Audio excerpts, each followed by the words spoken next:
lagnat na t-shirt. Hindi lang po siya luma at hindi po siya bago. Ayan, tawagin po natin si Sister Jonah. Sister Jonah.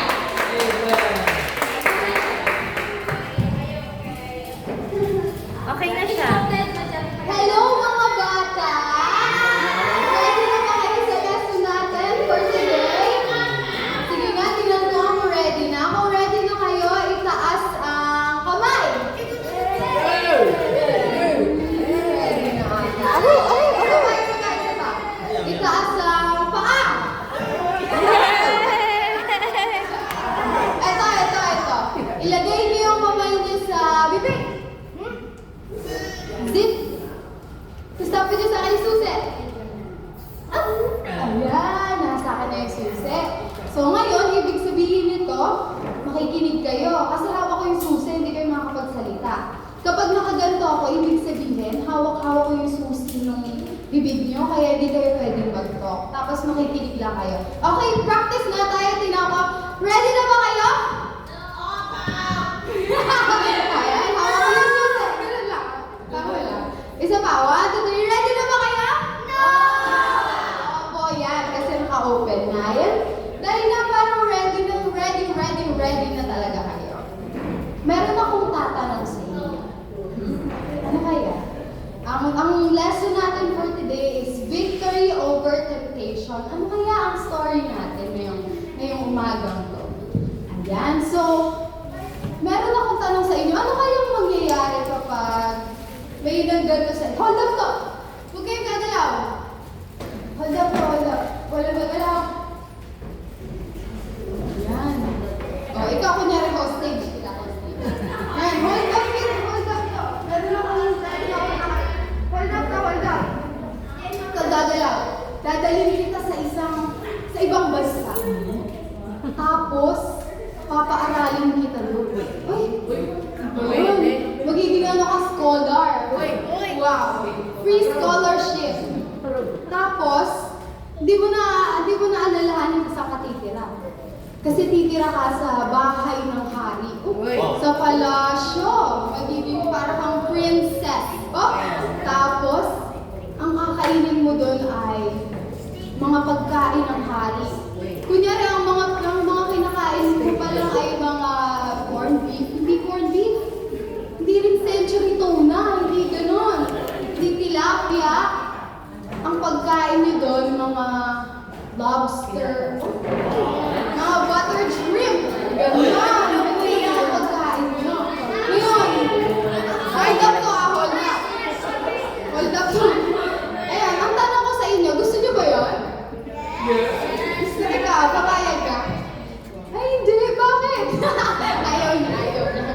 Pero gano'n. Alam niyo ba?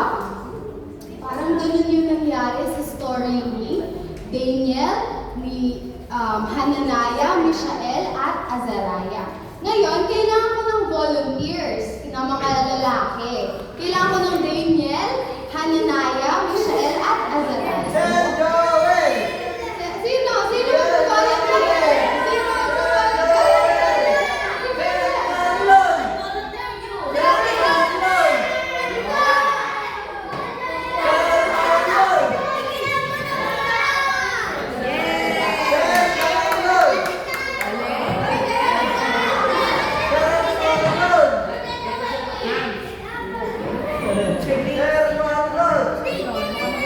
Kulang pa tayo ng dalawa.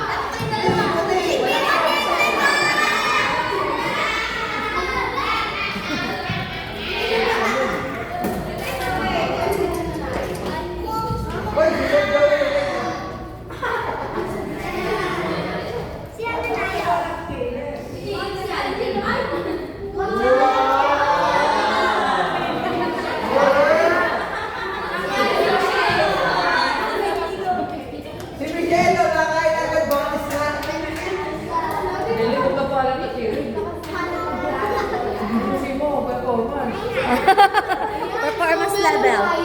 Ito daw yung 4 na magkakaibigan. Ito yung story natin ngayon. Si Daniel, si Hananiah, si Mishael, at si Azariah. Kayo nga, sabihin nyo nga, Daniel, Hananiah,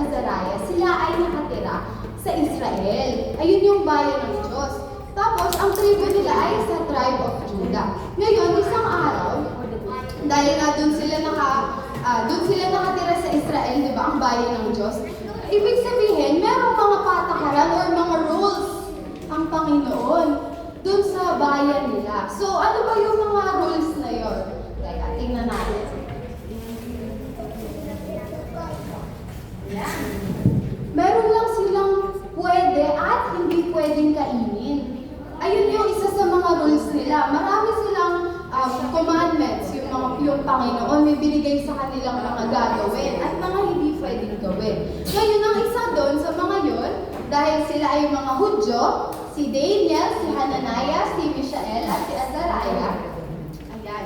Meron silang mga bawal kainin, may mga hayop. Isa sa mga pwede nilang kainin siguro ay chicken, pwede sila sa beef, pwede sila sa yung mga siguro cow, ganyan. Pero ang mga hindi nila pwedeng kainin, bawal sila ng pork, bawal sila ng mga shrimp, ng lobster, yung mga ganon, yung mga insekto, bawal din sila. So, isa pa sa mga bawal nilang gawin, alam niyo ba? Bawal din silang uminom ng alak na hindi gawa ng isang Hudyo. Ayun yung isa sa mga patakaran nila. Siyempre, meron pa. Hindi din sila pwedeng kumain ng pagkain na iaalay sa ibang Diyos. Siyempre, ang bayan to ng Panginoon, di ba? Ibig sabihin, ang gusto nila ay makakalugod lang sa Panginoon. Ngayon, so ganito yung nangyari. Isang araw, may hari. May hari mula sa lugar na Babylon. Oh, ang babe ni Michelle.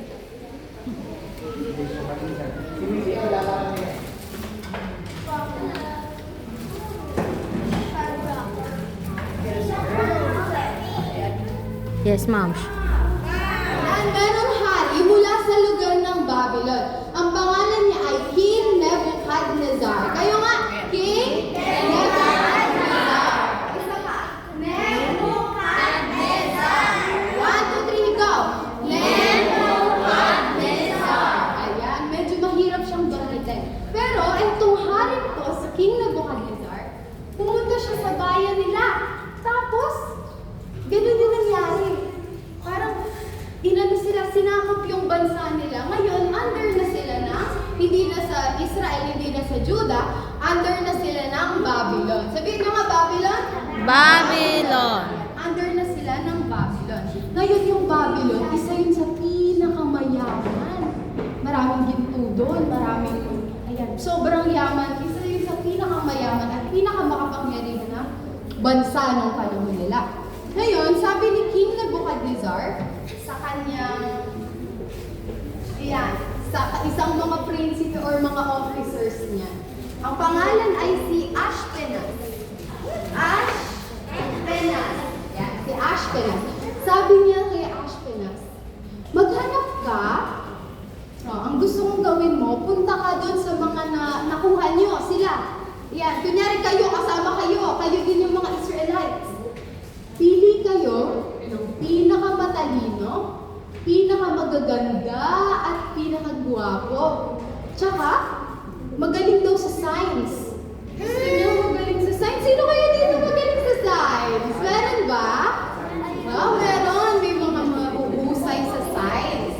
Mga gusto maging scientist. Ayan.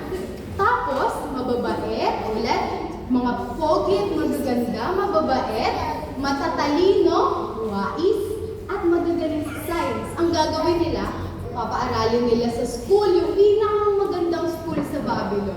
Mag-aaral sila ng ibang lingwahe. Tapos, maglilingkod sila sa palasyo ng mga hari. Ngayon, si Ashpenaz, inutusan na siya ng hari. Sabi niya, sino kaya ang makikita ko? Guwapo? Check! Ay! Guwapo! Ay, maganda! Check! Ayan. So, may mga napili na siya. Tingnan nga natin kung may matatalino dito. 1 plus 1. Ay, naku, 11 daw. 1 plus 1. Ayan, matalino. Check yan. Check. Nasaan tayong bansa ngayon? Philippines. Ayan, check. Meron maalam sa geography. Ayan, meron tayo dyan, mga masatalino. Ngayon, isa sa mga napili nila ng mga bata ng Hebrew ay si Daniel, si Hananiah, si Mishael at Azariah. Ngayon, matatalino sila. Pogi, mga pogi. Tingnan nga natin mga pogi. Mga pogi. Ang kikisig. Mga confident human beings. Ayan. Meron mga ganyan.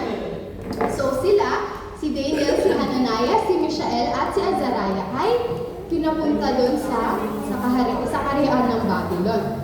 Ngayon, ayan, nandiyan na sila, di ba? Kaya ngayon, inaano na sila. Parang sabi ni Ashpenaz, ngayon, welcome to the kingdom of Babylon! Palakpakan tayo ng palakpakan! Welcome! Ayan, in-orient na sila. Ngayon, dito kayo, mag-aaral kayo ng language, ang mga Chaldeans, bagong language. Tapos, dito kayo titira sa palasyo ng hari.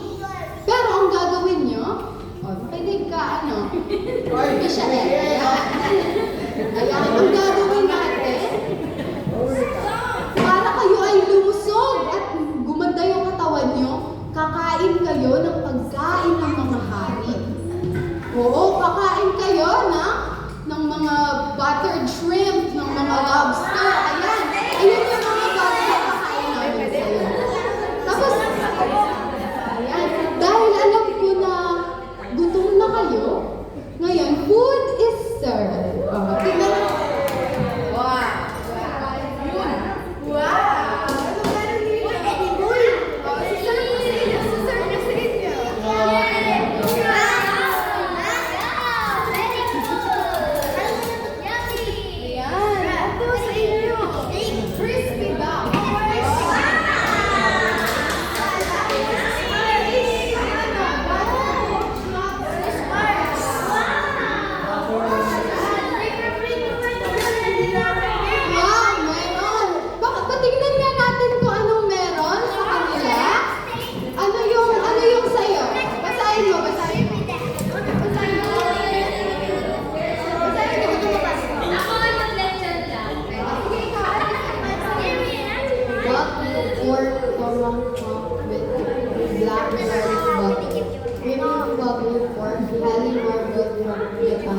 Served with black garlic butter. Wow! Grabe! Meron na silang side dish na potatoes. Dito kaya, si Sir, si Kuya Joel. Basahin natin. Gusto ko yung parang ina-advertise. Crispy duck and foie gras salad, seared duck breast and crowgrass, or fatty goat liver over mixed green with balsamic dates. Dito kaya tayo.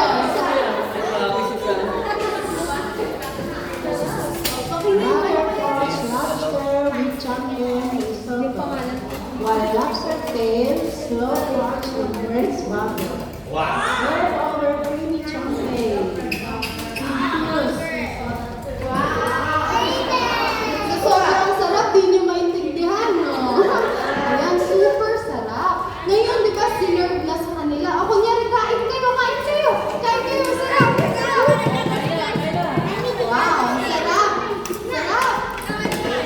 Pero,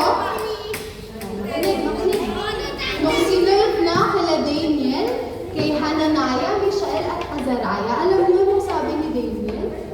Binigyan na siya ng plato. Ito na yung kanya. Ang sabi ni Daniel, hindi po ako kakain yan. Kasi po, hindi po ito yung nakakalugod sa Panginoon. May inutos po sa amin ng Diyos. Hindi po namin pwedeng kainin yan. Kaya bigyan niyo na lang po kami ng gulay tsaka tubig. Okay na po sa amin yun. Ako tsaka yung mga kaibigan ko. Tapos, kunyari kumakain sila, di ba? Tapos natigil sila lahat. Nalaglag yung tinidor. Doon. Nagulat sila. Sabi nila, ano? Kayo nga. Ano? Nagtaka sila.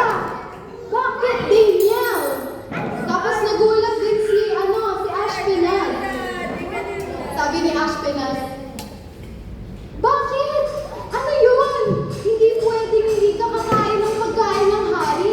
Kasi pag nakita ng hari na mas payat kayo, tapos mas mahina kayo, kesa sa mga kasamahan nyo, oh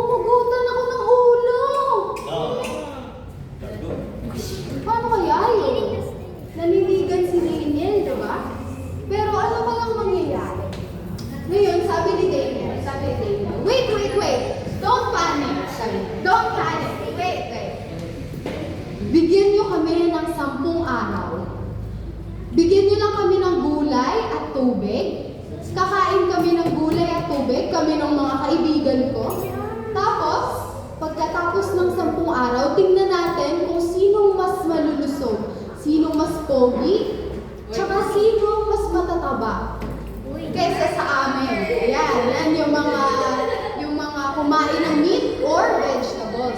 Ngayon, sabi ni Daniel, dito kay Melzar, yung bago nilang overseer. Yan, bigyan niyo lang kami ng gulay. Okay na sa amin yun. Pero yung deal nila ay ilang araw ulit? Ilan? 10 days.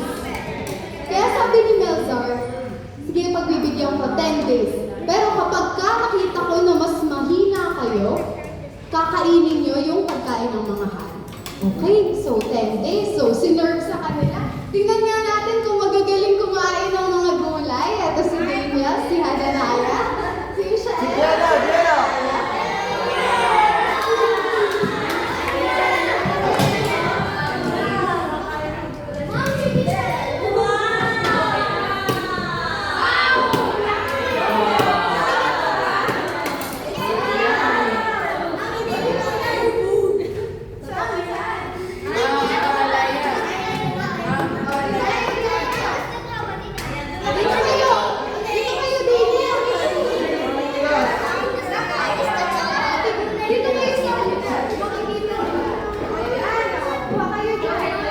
So, 10 days. 10 days, kaya mag-countdown tayo ng 10. Tingnan natin ha. 1, 2, 3, go. 10, 9, 8, 7, 6, 5, 4, 3, 2, 1. Okay, palakpakan natin sila. Dito tayo, dito. Sino kayo pinakalan? Nagustuhan. Sige, pila na kayo, pila. Wow! So, tapos na yung 10 days, guys.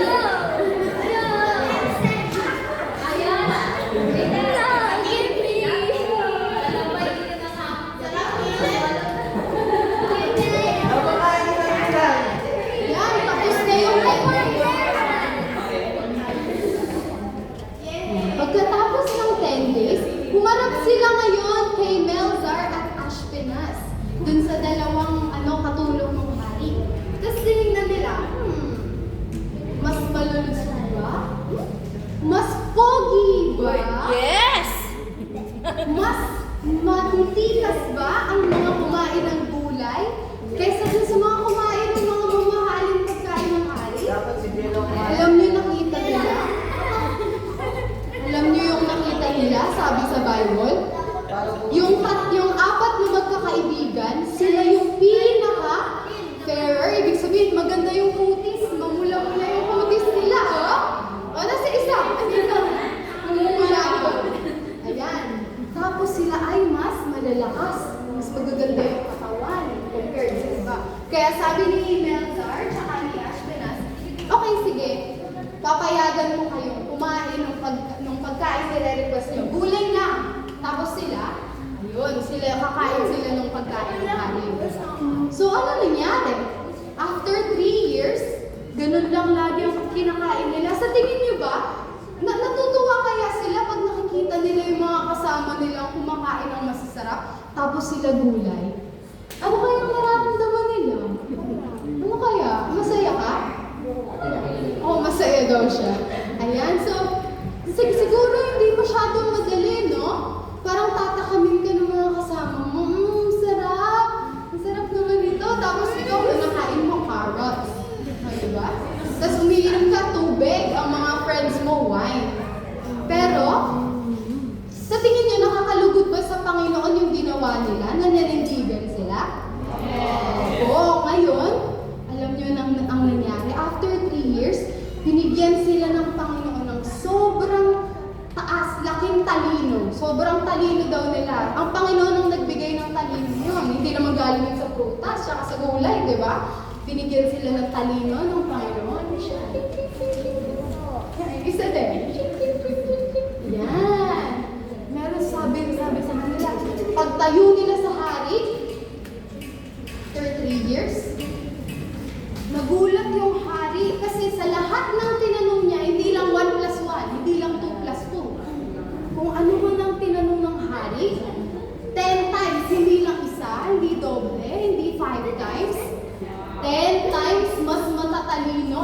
magagaling sila Daniel, si Hananiah, si Mishael, at Azariah kaysa sa mga kasamahan nila. At hindi lang yun, mas magagaling pa sila kaysa sa mga opisyal talaga mismo doon sa Babylon.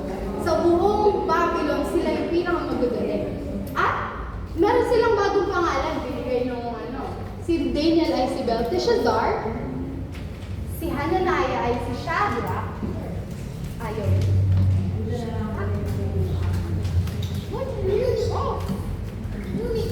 Ayan. Si Abednego ay si Azariah ay si Abednego, at si Mishael ay si Mesha. Ayan, nandito. So, eto, yung mga yon, habang nandun sila sa Babylon at habang ang hari ay si King Nebuchadnezzar, sila ay ginagalang sa buong kaharian ng Babylon. At syempre, maganda yung trabaho nila doon. Ngayon, palakpakan natin yung mga gumanap sa storylines natin. Ayan. Sige, actually may medal sila. May medal sila kasi sila daw yung pinakamagagaling at sila makakataliwan.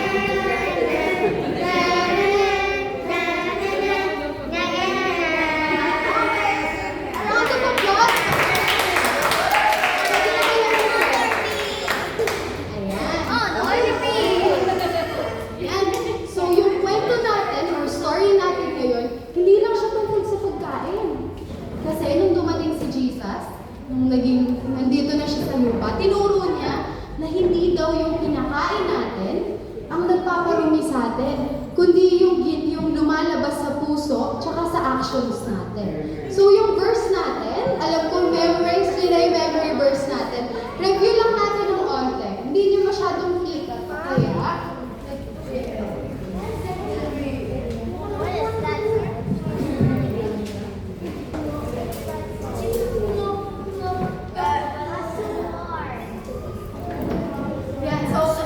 Yung memory verse natin. Sabi sa memory verse natin, whether therefore ye eat or drink or whatsoever ye do all to the glory of God. Ayan, wait lang. Kunin ko lang yung stat. Tapos, tuturuan ko kayo ng action. Yung maaalala nyo. Yung verse. Ayan. So, 1 Corinthians 10 verse 31. Whether, therefore, ye eat or drink, or whatsoever ye do, do all to the glory of God. So, 1 Corinthians 10 verse 31. Whether, therefore, ye eat or drink, or whatsoever ye do all to the glory of God. Ngayon, tatanungin ko kayo, ang whatsoever you do ay kahit ano daw gawin natin, di ba? Kahit ano. Ngayon, ano ba ang ginagawa niyo sa school?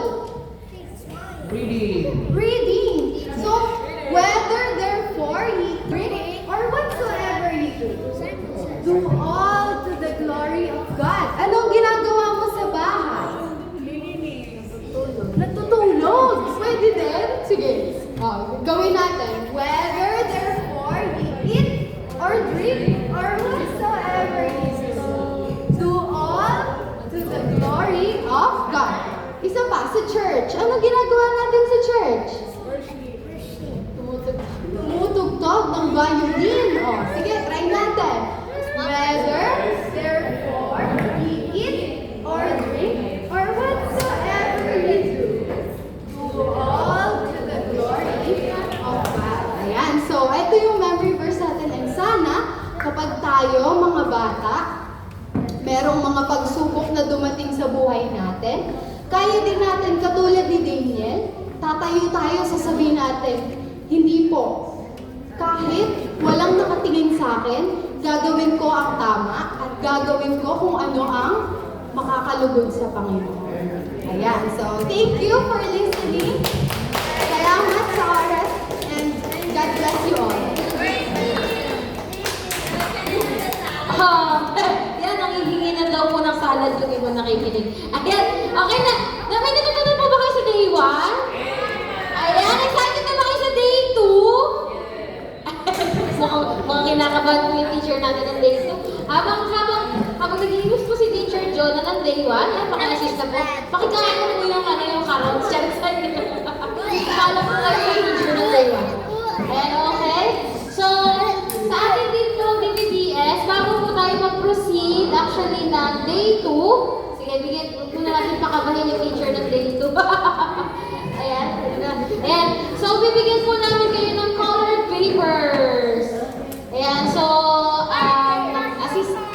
So, get one and pass po para makakuha kayo na. Kaya po kayo may mga table kasi part po ng DPBS para maging, kasi hindi yung vacation, para ma-encourage din yung mga bata maging creative. Shout out are the pieces. Ayan. So, ayan. Meron po tayo mga colored paper. Get one and pass. Get one and pass.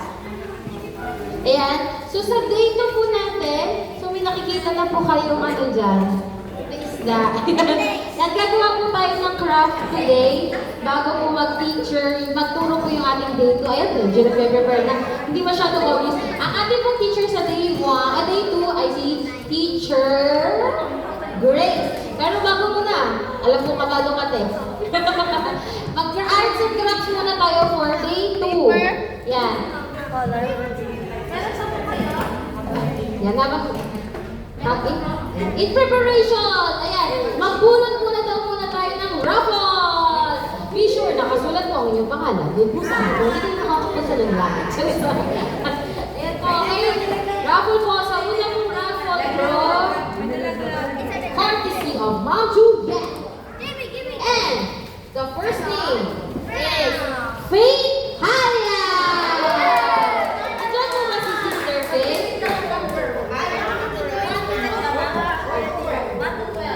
Sister Faith, nandiyan mo ba? Ay, ito pala. Ayan, number, ayan. Okay, Sister Faith. And then, dalawa pa.